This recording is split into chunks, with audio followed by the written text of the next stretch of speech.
Bismillahirrahmanirrahim. Assalamualaikum warahmatullahi wabarakatuh. Innal hamdalillah nahmaduhu wa nasta'inuhu wa nastaghfiruh wa na'udzu billahi min shururi anfusina wa min sayyiati a'malina. Man yahdihillahu fala mudilla lahu ومن يضلل فلا هادي له وأشهد أن لا إله إلا الله وحده لا شريك له وأشهد أن محمدا عبده ورسوله اللهم صل وسلم وبارك على نبينا محمد وعلى آله وأصحابه وسلم تسليما كثيرا. يا أيها الذين آمنوا اتقوا الله حق تقاته ولا تموتن إلا وأنتم مسلمون. يا أيها الناس اتقوا ربكم الذي خلقكم من نفس واحدة وخلق منها زوجها وبث منهما رجالا كثيرا ونساء واتقوا الله الذي تساءلون به والأرحام إن الله كان عليكم رقيبا. يا أيها الذين آمنوا اتقوا الله وقولوا قولا سديدا يصلح لكم أعمالكم ويغفر لكم ذنوبكم ومن يطع الله ورسوله فقد فاز فوزا عظيما. أما بعد فإن أصدق الحديث كتاب الله وخير الهدي هدي محمد صلى الله عليه وسلم وشر الأمور محدثاتها وكل محدثة بدعة وكل بدعة ضلالة وكل ضلالة في النار. Jamaah kaum muslimin dan kaum muslimat yang semoga senantiasa dirahmati dan diberkahi oleh Allah Subhanahu wa ta'ala, seluruh pemirsa Al-Furqan TV dimanapun Anda berada, yang semoga senantiasa diberikan hidayah oleh Allah Subhanahu wa ta'ala, diberikan kesehatan oleh Allah Subhanahu wa ta'ala, diberikan segala macam nikmat oleh Allah Subhanahu wa ta'ala. Pertama-tama marilah kita panjatkan puja dan puji syukur kita kehadirat Allah Subhanahu wa ta'ala dengan segala nikmat dan anugerah yang telah diberikan kepada kita semua.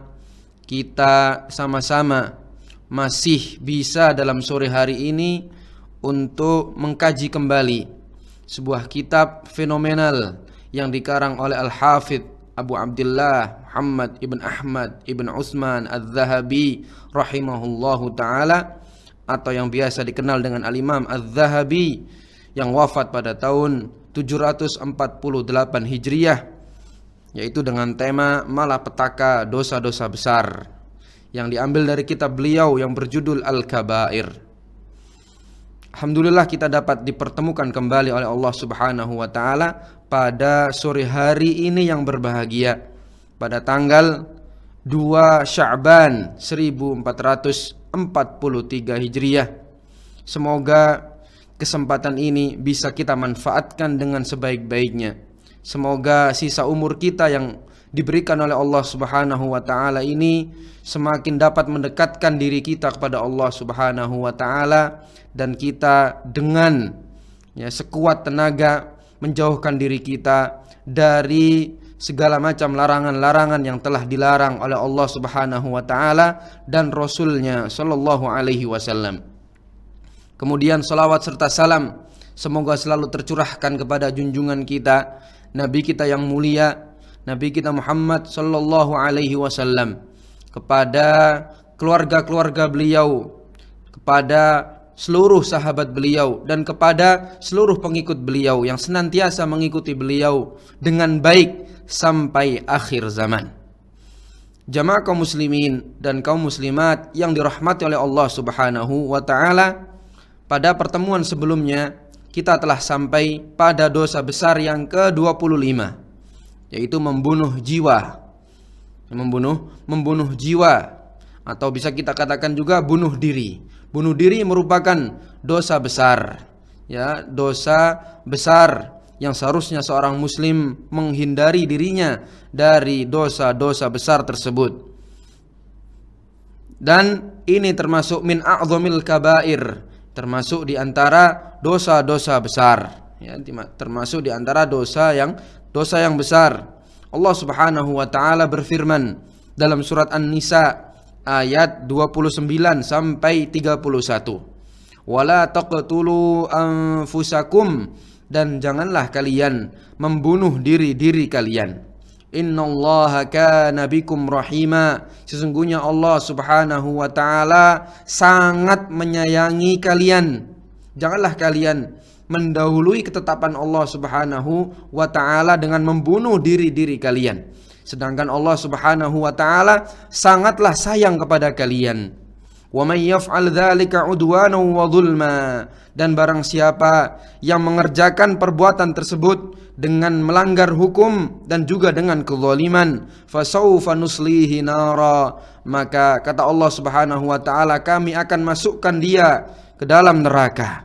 Wa kana dzalika 'ala Allahi yasira, dan hal tersebut merupakan sesuatu yang mudah bagi Allah Subhanahu wa taala untuk memasukkan hambanya kepada neraka Allah Subhanahu wa taala jika dia berbuat kezaliman tersebut, yaitu dengan membunuh dirinya.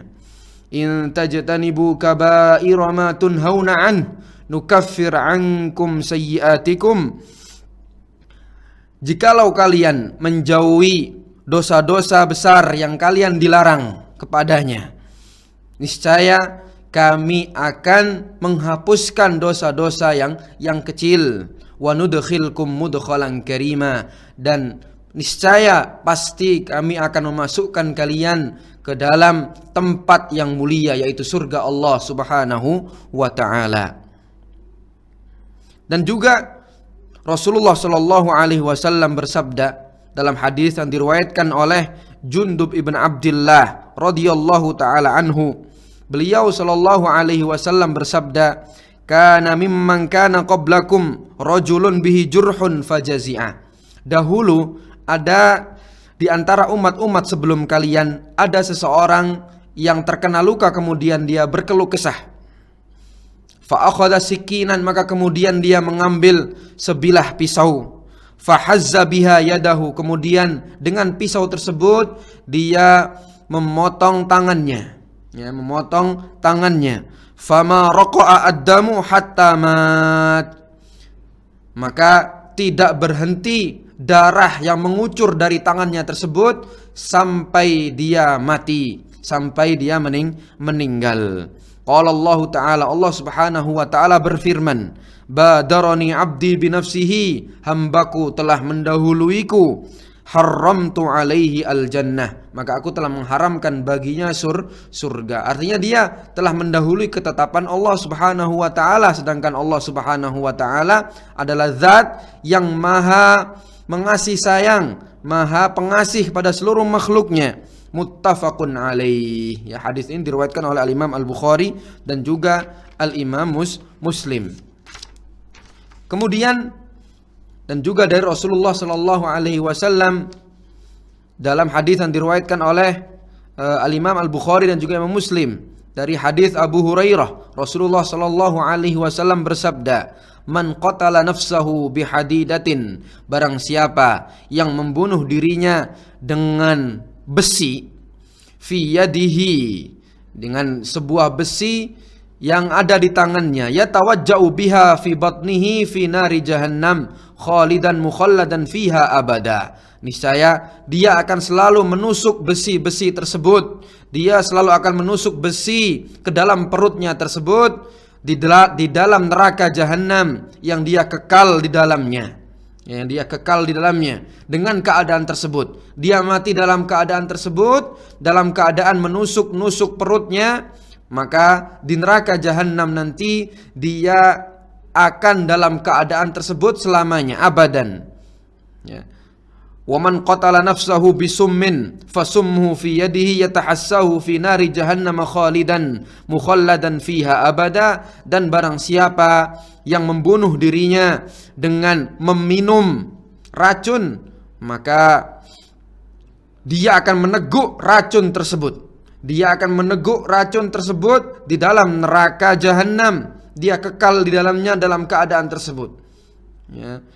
Racun yang ada di tangannya tersebut dia akan meminumnya. Dia terus akan meminumnya di dalam neraka jahanam sebagai azab bagi dia, karena dia meninggal dalam keadaan tersebut, dalam keadaan meminum racun ini sebagai azab, ya, dari Allah Subhanahu wa taala kepadanya.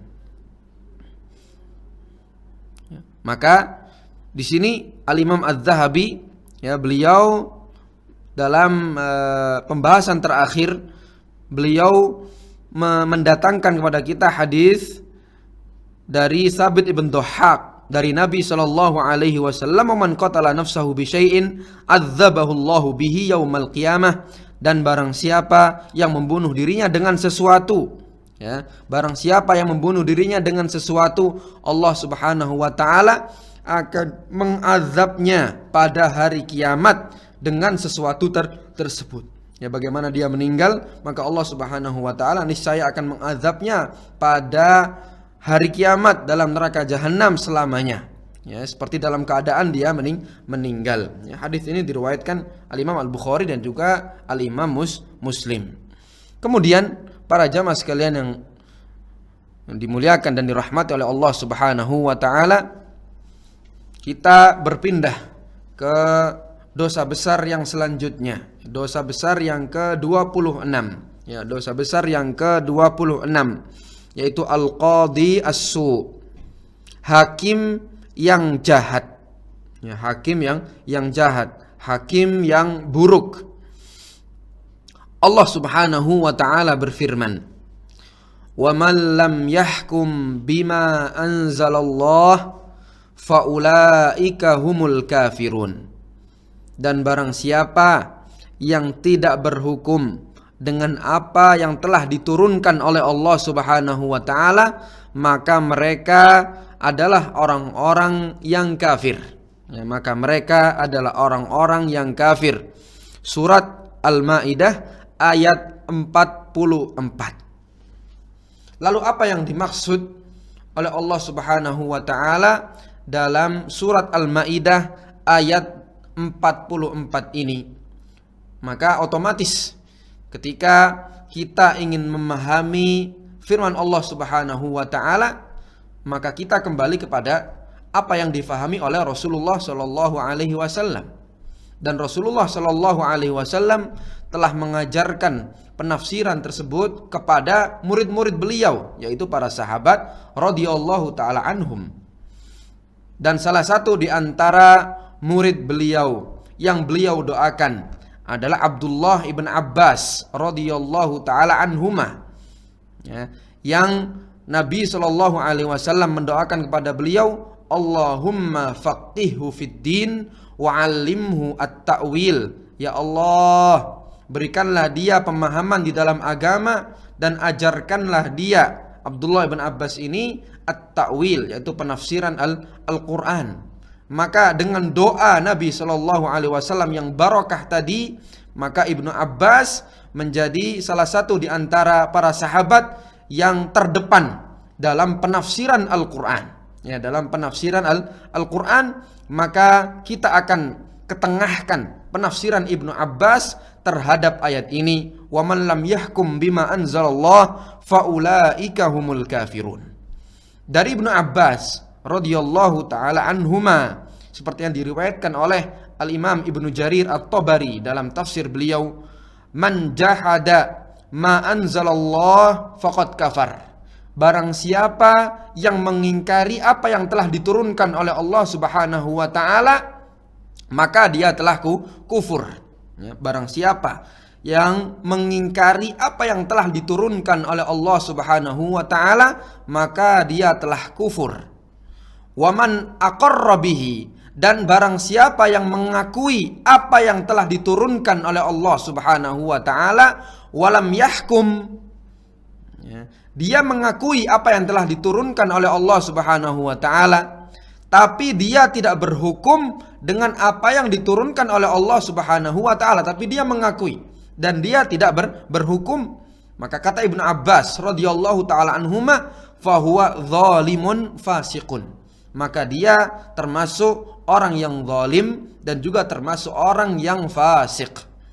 Ya, termasuk orang yang zalim dan juga termasuk orang yang fasik karena tidak berhukum dengan apa yang diturunkan oleh Allah Subhanahu wa taala dan dia tidak mengingkari. Ya, dia mengakui dan tidak mengingkari dan tidak berhukum dengan hukum Allah tersebut, maka orang seperti ini zalimun fasiqun. Dan juga datang tafsiran dari Atha ibn Abi Rabah, yaitu salah satu juga di antara murid Abdullah ibn Abbas radhiyallahu taala anhuma. Atha ibn Abi Rabah salah seorang tabi'in, beliau mengatakan kufrun duna kufrin.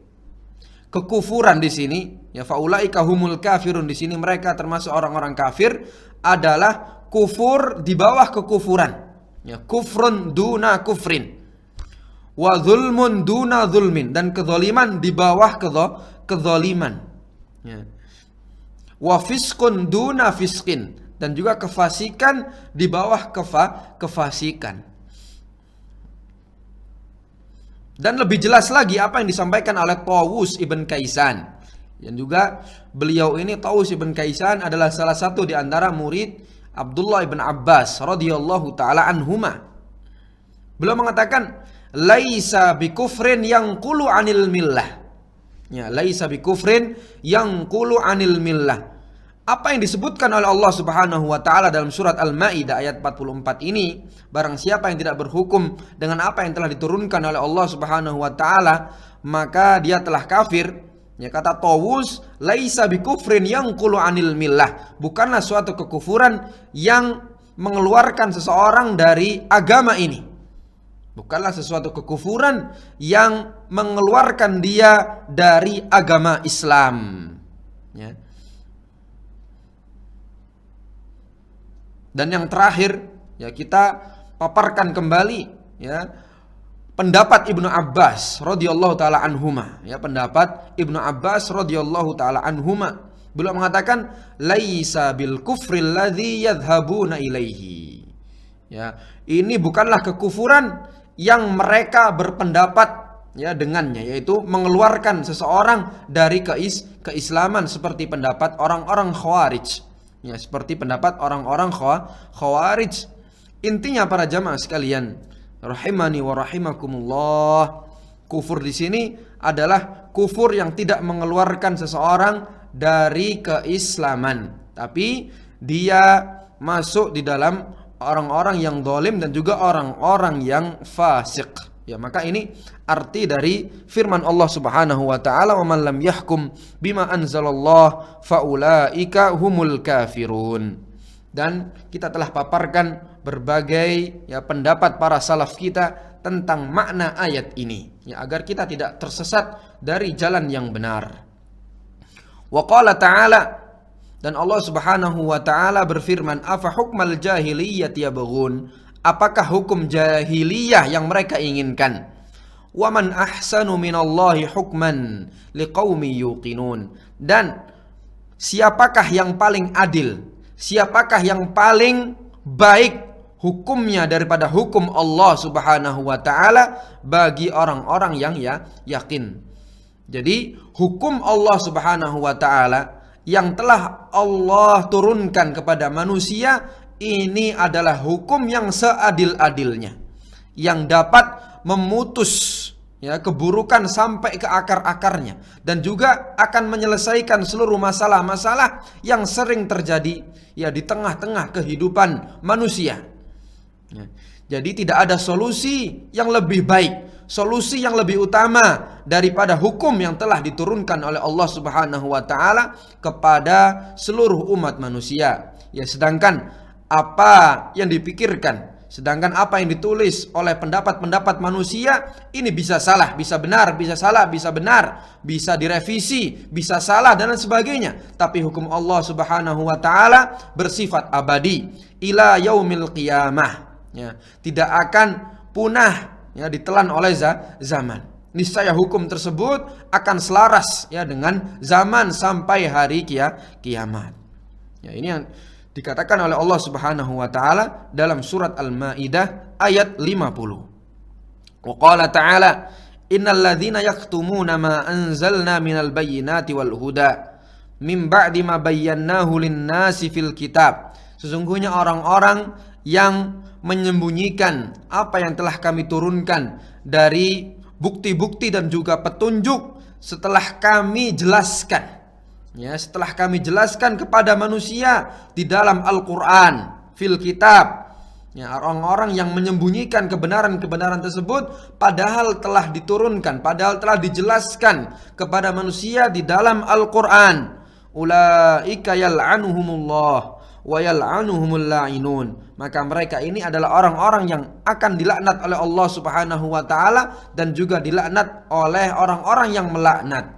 Orang tersebut akan dijauhkan dari rahmat Allah Subhanahu wa taala, at-tard an rahmatillah, dijauhkan dari rahmat Allah Subhanahu wa taala. Nas'alullah as-salamah wal afiyah. Ini dalam surat Al-Baqarah ayat 159. Kemudian Al-Imam Az-Zahabi yang membawakan kepada kita sebuah hadis yang diriwayatkan oleh Al-Imam Al-Hakim. Beliau mengatakan bi isnadin la ardahu ana, dengan sanad yang tidak ana ridhoi, kata beliau. Ya, dengan sanad yang tidak ana ridhoi, dari Talhah ibn Ubaidillah radhiyallahu taala anhu, anin Nabi sallallahu alaihi wasallam, dari Nabi sallallahu alaihi wasallam, qal la yaqbalullahu salata imamin hakama bi ghairi ma anzalallah. Allah Subhanahu wa taala tidak akan menerima salat, Allah Subhanahu wa taala tidak akan menerima salatnya seorang imam yang dia berhukum dengan selain hukum Allah Subhanahu wa taala, dengan selain apa yang telah diturunkan oleh Allah Subhanahu wa taala. Ya, kata Imam Az-Zahabi, sanad ini tidak beliau ridhoi. Ya, hadis ini diriwayatkan oleh Al-Imam Al-Hakim, ya, dalam kitab beliau Al-Mustadraku 'alas Sahihain, dalam kitab beliau Al-Mustadraku 'alas Sahihain. Dan juga Al-Imam Az-Zahabi mengatakan Al-Imam Al-Hakim juga meriwayatkan, wasahhah Al-Hakim aidan, dan Imam Al-Hakim telah mensahihkan hadis ini, wal uhdatu alaih, dan tanggung jawab ada pada tangan beliau karena beliau telah mensahihkan hadis ini dari hadis Buraidah dari Nabi sallallahu alaihi wasallam. Ini di sini Nabi di sini, ya, menurut pentashihan, menurut hadis yang disahihkan oleh Al-Imam Al-Hakim,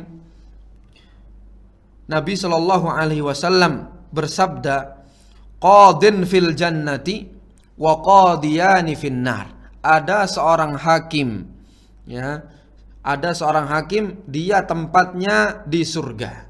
Ada dua orang hakim, tempatnya di neraka, kata Nabi sallallahu alaihi wasallam. Siapakah? Ya, siapakah satu orang hakim yang masuk surga tersebut? Maka di sini dijelaskan oleh Nabi sallallahu alaihi wasallam, qadin arafal haqqa faqada bihi fahuwa fil jannah. Seorang hakim yang mengetahui kebenaran. Ya, dia telah mengetahui kebenaran. Ini yang telah digariskan oleh Allah dan Rasulnya. Ya, melalui sabda-sabda Rasulullah sallallahu alaihi wasallam, maka hakim ini memutuskan suatu perkara dengan apa yang telah diturunkan oleh Allah dan juga apa yang telah dijelaskan oleh Rasulullah sallallahu alaihi wasallam, faqada bihi, dan kemudian dia memutuskan masalah tersebut dengan kebenaran tadi, fahuwa fil jannah, maka dia tempatnya di surga. Ya, sedangkan siapa dua hakim tadi yang dia akan masuk neraka? Wa qadin arafal haqqa fajara muta'ammidan fahuwa finnar. Ya, fahuwa finnar. Ya, dua orang ini, yang pertama, qadin arafal haqqa, seorang hakim yang dia mengetahui kebenaran. Seorang hakim yang dia mengetahui kebenaran, fajara muta'ammidan, maka dia melakukan kezaliman secara sengaja. Ya, dia melakukan kezaliman secara sengaja. Dia mengetahui kebenaran, dia melakukan kezaliman secara sengaja dengan membenarkan, dengan memenangkan orang yang tidak berhak menang. Padahal dia tahu bahwasannya orang yang tidak menang ini dialah yang benar. Tapi dia membenarkan orang yang tidak benar. Dia memenangkan orang yang seharusnya kalah. Dia memenangkan orang yang seharusnya kalah dan mengalahkan orang yang seharusnya menang dengan perbuatan hakim ini. Maka orang yang benar dalam kasus ini dia kalahkan. Seakan-akan dia salah. Dengan melalui hakim yang seperti ini, maka hakim yang seperti ini yang dia mengetahui kebenaran tapi pura-pura nggak tahu, tapi dia secara sengaja melakukan kezaliman, maka dia, kata Nabi Shallallahu Alaihi Wasallam, tempatnya di neraka. Tempatnya di neraka. Dan yang kedua, yang kedua, waqadin qada bi ghairi ilmin fahuwa finnar. Fahuwa finnar. Dan seorang hakim yang dia memutuskan suatu perkara tanpa ilmu. Dia memutuskan suatu perkara tanpa ilmu, maka dia akan memasuki neraka. Masuk neraka, kata Nabi sallallahu alaihi wasallam. Kemudian Al-Imam Az-Zahabi mengomentari apa yang telah disampaikan oleh Rasulullah sallallahu alaihi wasallam. Beliau mengatakan qultu, fa kullu man qada bi ghairi ilmin, maka siapapun yang memutuskan suatu perkara tanpa ilmu,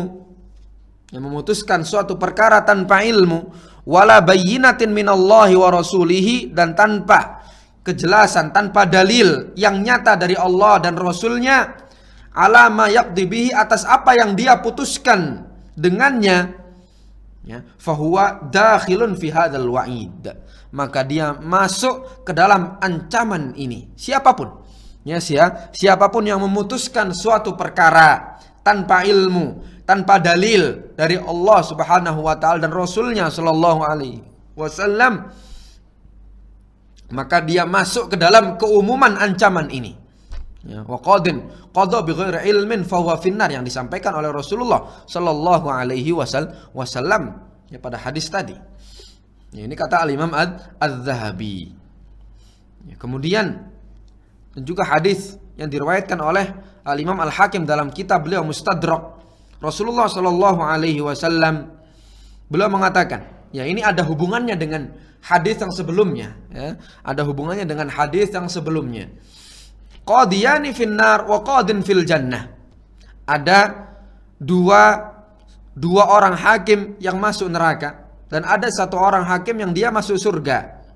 Wa dzakarul hadis, dan kemudian beliau menyebutkan hadis tadi. Qalu, maka para sahabat yang berada di sekitar Nabi sallallahu alaihi wasallam ketika itu, mereka menanyakan perihal apa? Fama dzanbul ladzi yajhal.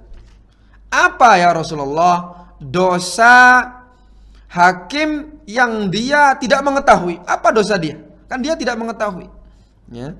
Apa dosa dia? Kan dia tidak mengetahui. Lalu kenapa dia masuk neraka?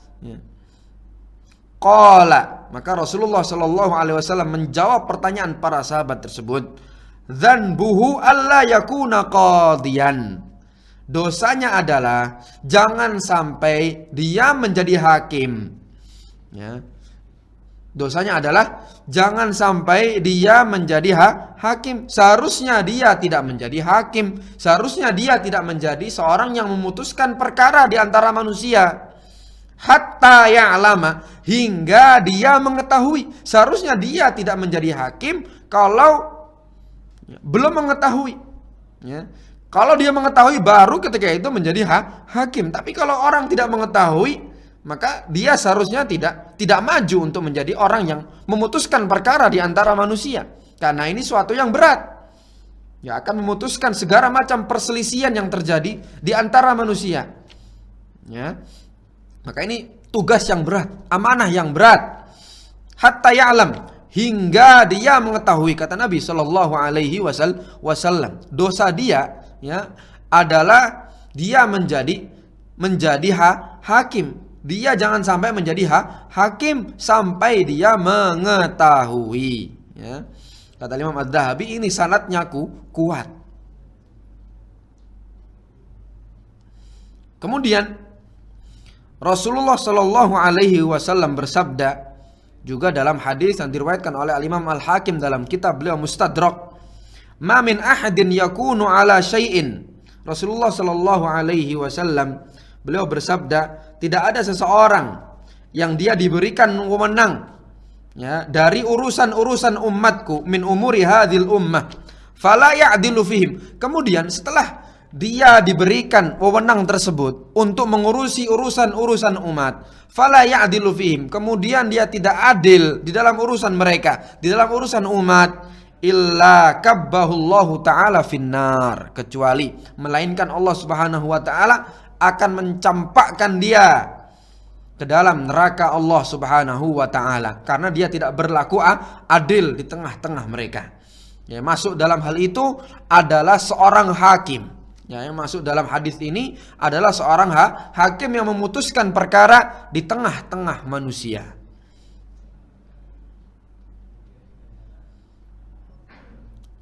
Kemudian Al-Imam Az-Zahabi menyebutkan hadis yang diriwayatkan oleh Al-Imam Abu Dawud dan juga Al-Imam At-Tirmidzi, ya, Al-Imam At-Tirmidzi dari Abu Hurairah radhiyallahu taala anhu, dari Nabi sallallahu alaihi wasallam, qala man ju'ila qadiyan, barang siapa yang dijadikan hakim, ya, barang siapa yang dijadikan hakim, faka'annama dzubiha bighairi sikinin, faka'annama dzubiha bighairi sikinin, maka seakan-akan dia telah disembelih dengan tanpa pisau, ya. Barang siapa yang dijadikan hakim, maka seakan-akan dia disembelih dengan tanpa pisau. Kata para ulama, ya, kita akan membahas makna dari hadis ini. Barang siapa yang dijadikan qadhi, apa maksudnya barang siapa yang dijadikan qadhi? Artinya adalah barang siapa yang pemimpin, ya, yang pemimpin telah menjadikannya sebagai qadhi. Barang siapa pemimpin, barang siapa yang memimpin kemudian telah menjadikannya menjadi seorang hakim. Ya, artinya dia ditunjuk, ya, oleh pemimpin pada tempat tersebut, pada negara tersebut. Dia dijadikan oleh pemimpin tersebut menjadi seorang hakim. Faka'annama dzubiha bighairi sikin, ya.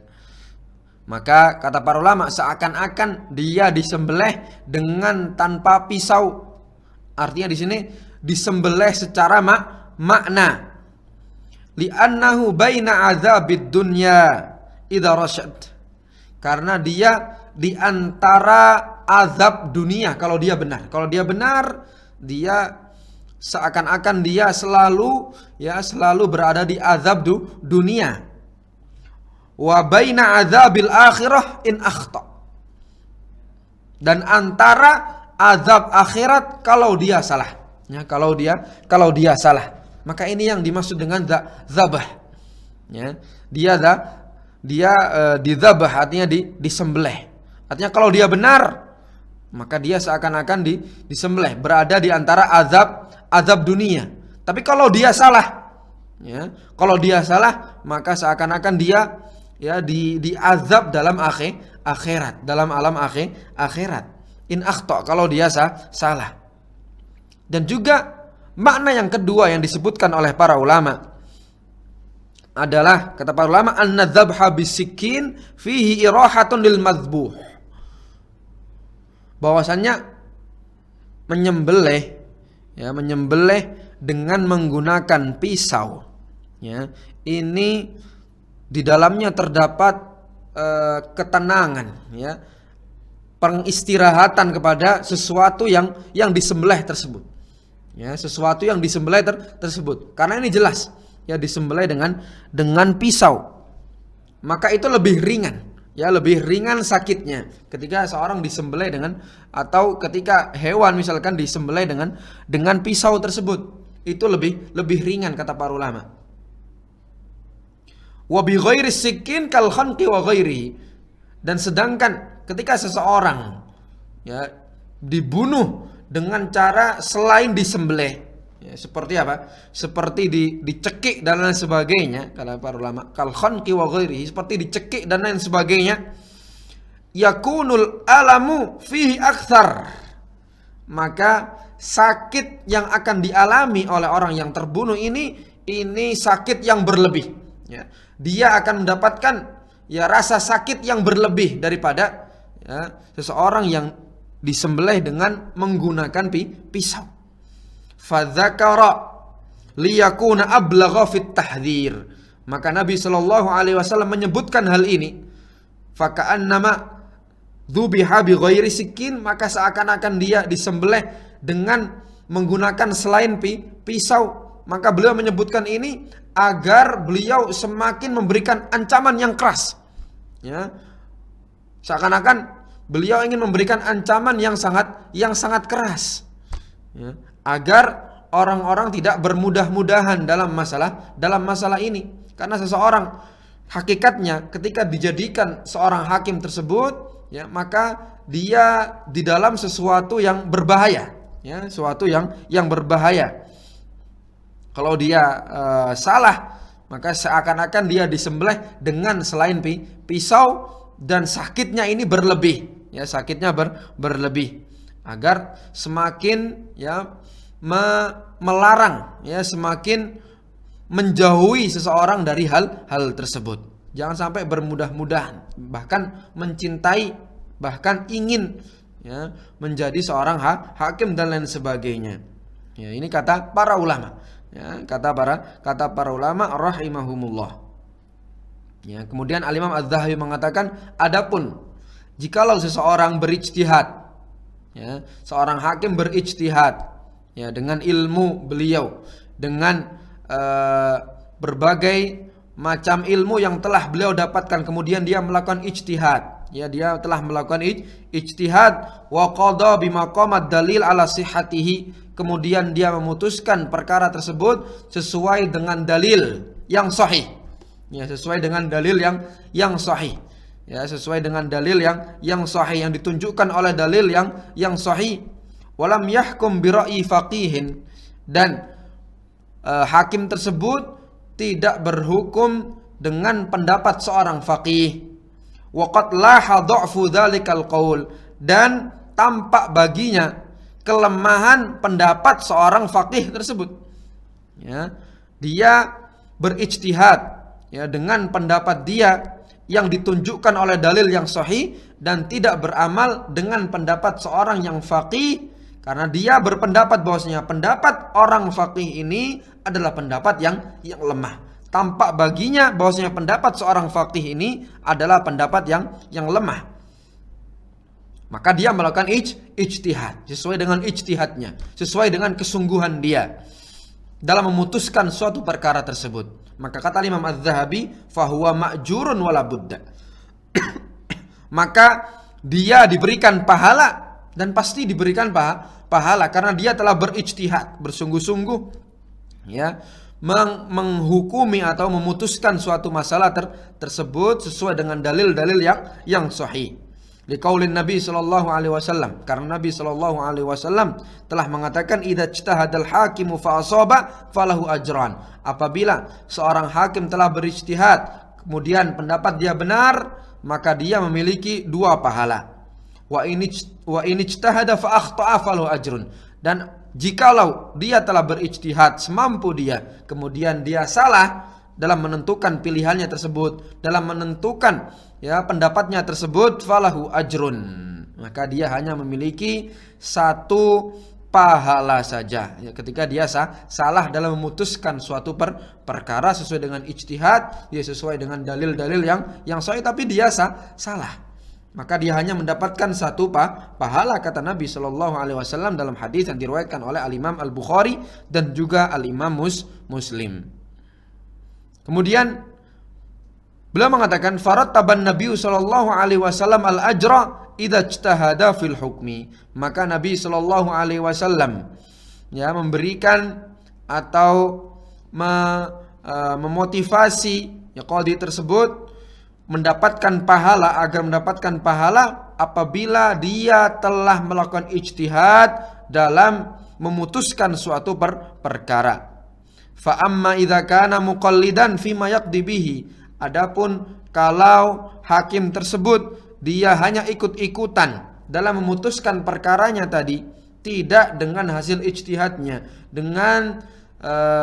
tidak dengan hasil usaha dia memutuskan perkara tersebut, tapi hanya ikut-ikutan, falam yadkhul fil khabar, maka dia tidak masuk dalam hadis Nabi Shallallahu Alaihi Wasallam tadi yang dia itu mendapatkan dua pahala. Ya, tidak masuk dalam hadis Nabi Shallallahu Alaihi Wasallam tersebut, karena ini hanya khusus bagi hakim-hakim yang telah mengeluarkan segala potensi dia, mengeluarkan segala macam jerih payah dia untuk memutuskan suatu perkara sesuai dengan dalil-dalil yang sahih, sesuai dengan ilmu yang telah dia dapatkan, sesuai dengan kebenaran yang tampak baginya.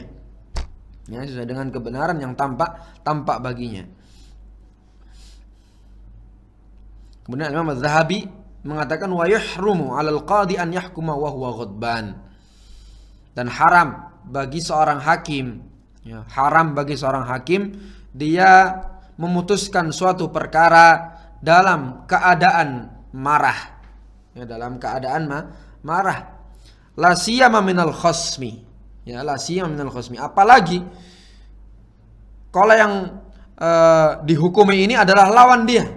Apalagi kalau yang dihukumi ini adalah lawan dia, maka tidak boleh dia berhukum ketika tidak boleh dia memutuskan perkara dalam keadaan marah, marah yang sangat.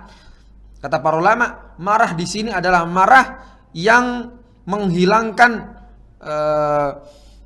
pikiran jernih dia, yang menghilangkan, yang membuat dia tidak bisa berpikir dengan jernih, yang membuat dia tidak bisa menggambarkan permasalahan tersebut secara utuh. Karena dalam suatu permasalahan dia harus mempunyai gambaran masalah tersebut secara utuh, tidak boleh sepotong-potong ketika menentukan suatu hukum.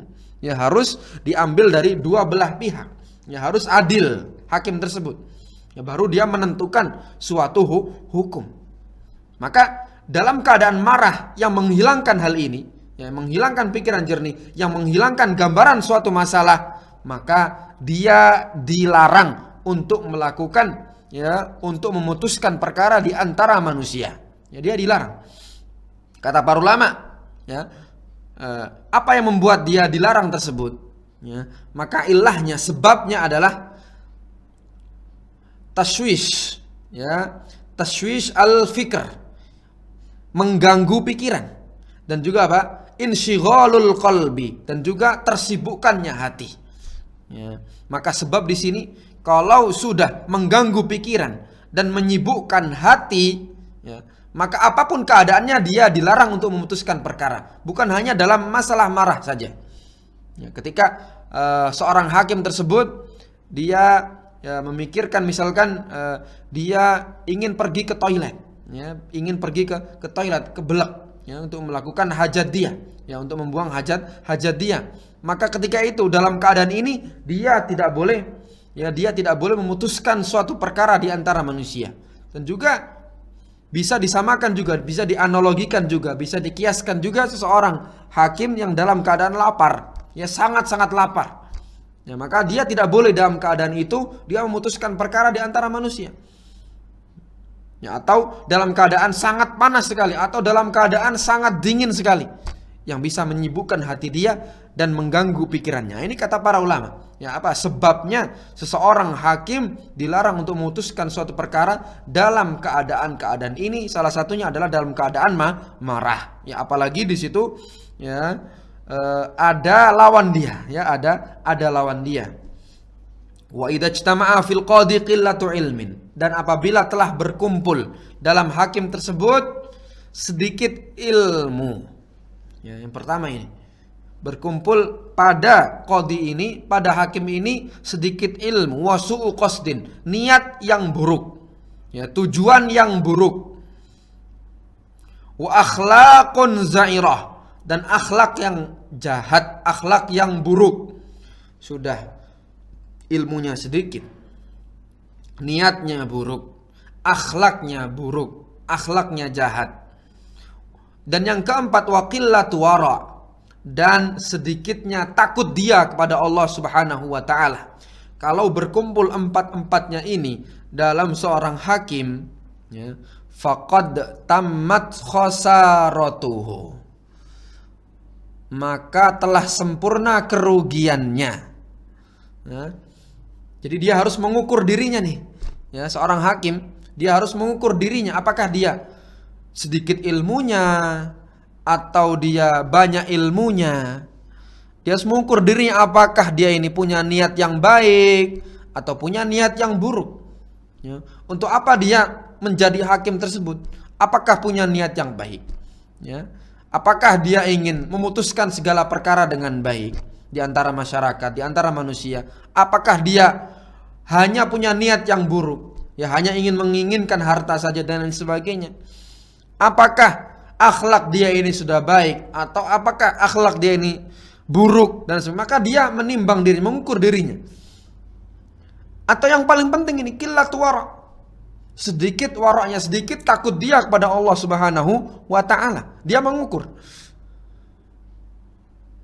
Ya.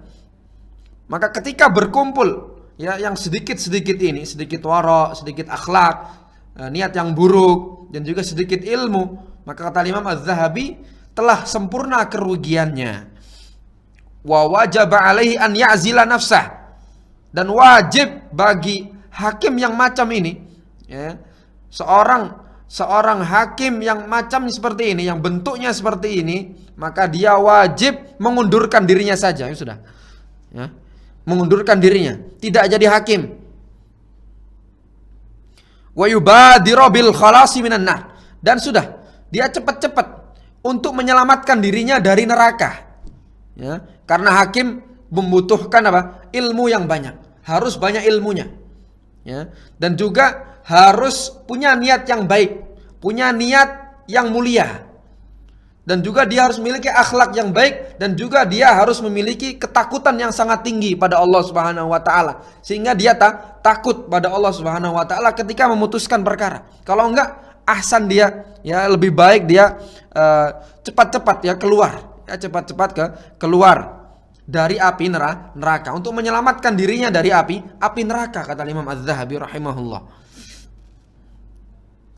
Maka di hadis yang terakhir, ya, hadis yang terakhir yang disebutkan oleh Al-Imam Az-Zahabi, hadis dari Abdullah ibn Amr ibn As radhiyallahu taala anhuma, qala Rasulullah sallallahu alaihi wasallam, la'natullahi 'alar rashi wal murtashi. Ya. Hadis ini hadis yang sahih, diriwayatkan oleh Al-Imam At-Tirmidzi, Sahih At-Tirmidzi. Laknat, semoga Allah melaknat, ya, Allah melaknat orang-orang yang menyuap, ya, orang-orang yang menyuap dan yang disuap, dan yang menerima hasil suapan tersebut. Siapa yang menerima hasil suapan? Yaitu seorang yang hakim. Ya, kenapa dia menyuap? Karena dia ingin masalah dia dimenangkan oleh hakim. Maka di sini dilaknat oleh Allah Subhanahu wa taala. Bagaimana kalau dia tidak ada ketakutan kepada Allah Subhanahu wa taala, maka dia akan dengan gampang, dia akan dengan mudah menerima, ya, harta suapan tersebut, ya, harta riswah tersebut, dia akan terima saja karena tidak ada ketakutan kepada Allah Subhanahu wa taala. Dia anggap hidup di dunia ini hanya sebatas di dunia saja, tapi dia lupa, ya, nanti di akhirat ada hakim yang seadil-adilnya hakim, yang akan menyelesaikan seluruh perkara ya, yang belum selesai di dunia, nanti akan selesai di hadapan Allah Subhanahu wa taala. Maka semoga kita termasuk ya orang-orang yang diselamatkan oleh Allah Subhanahu wa taala, dijauhkan dari segala macam dosa-dosa besar dan juga dijauhkan dari segala macam dosa-dosa kecil, sehingga kita bisa bertemu kepada Allah Subhanahu wa taala dengan keadaan husnul khatimah. Semoga apa yang telah kita pelajari pada sore hari ini bermanfaat bagi kita semua, dan semoga menambah amalan kita, ya, semoga menambah keimanan kita pada Allah Subhanahu wa taala. Kita akhiri, insyaallah kita akan teruskan pada pertemuan selanjutnya, ya, pada dosa besar yang ke-27 insyaallah taala. Kita akhiri pertemuan kita pada sore hari ini. Subhanakallahumma bihamdika asyhadu an la ilaha illa anta astaghfiruka wa atubu ilaik. Wa sallallahu wasallam ala nabiyyina Muhammadin wa ala alihi wa sahbihi wasallam. Assalamualaikum warahmatullahi wabarakatuh.